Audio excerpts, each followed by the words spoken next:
If you're trying to decide between the Xbox 360 and the PlayStation 3 in 2025, you are in the right place. Today, we're going to be comparing emulation options, exclusive games, modding potential, and which console actually holds up better today.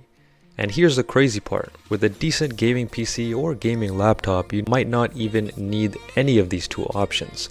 So let's go ahead and break down these things in today's video. First off, let's talk about emulation.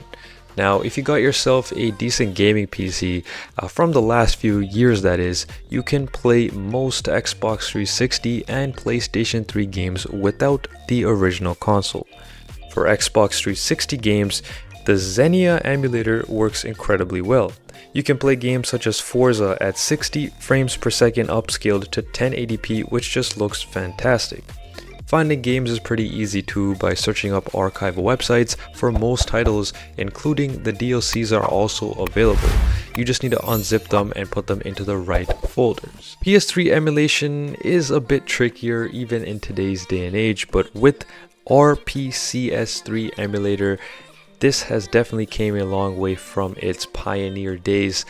You can really check the compatibility list for most games, but games like Uncharted and God of War run great on RPCS3, but racing fans should know that Gran Turismo 5 and 6 still have some issues on RPCS3. But when it comes down to exclusive games, this could be a personal preference.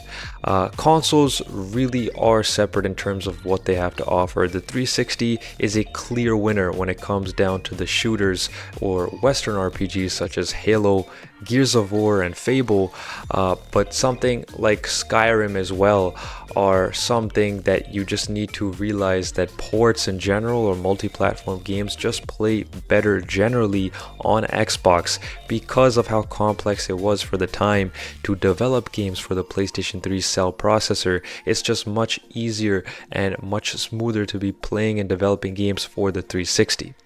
Now, the PS3 absolutely dominates when it comes to story-driven exclusives as well as JRPGs. The Last of Us, Uncharted, and God of War are definite must-plays for this platform. But if you're also into JRPGs like Persona 5 or Ni no Kuni, then you can't really get that anywhere else, right? Now we're going to be speaking on the modding side of things, so custom firmware on the consoles itself. So if you're going to be interested in homebrewing your console itself or playing backups, etc., the PS3 is much easier to work with than it is on the Xbox side of things in 2025. You can install custom firmware in just minutes with no special hardware needed, but when it comes to the 360, you'll need something that's called the JTAG or the RGH mod, which involves soldering and is definitely not a beginner-friendly task. Unless you're really committed, the PlayStation 3 is just the better choice for the modding and homebrewing community. And here's a cool bonus with the PlayStation 3.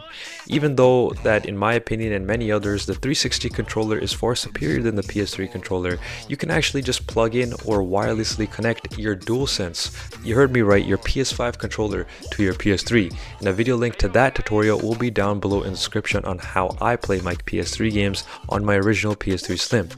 So be sure to check that video out. But which console would you buy in 2025? And the verdict for me is, if you like Halo, Gears of War, or Forza and want a better performance for your multi-platform games, then just go with the Xbox 360S, right? That is a great console to have, and it avoids much of like the red rings and things that it was very prone to in terms of problems hardware-wise with the original Xbox 360.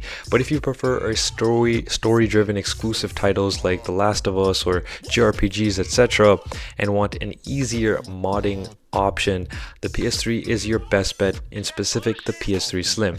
Or like we talked about earlier, if you got yourself a decent gaming PC, you might be able to emulate both with it. So let me know in the comments, are you team Xbox or team PlayStation when it comes down to the 7th generation of gaming in 2025? Don't forget to like this video if you did find it helpful, and be sure to subscribe because 99% of you have not, so I'd really appreciate that.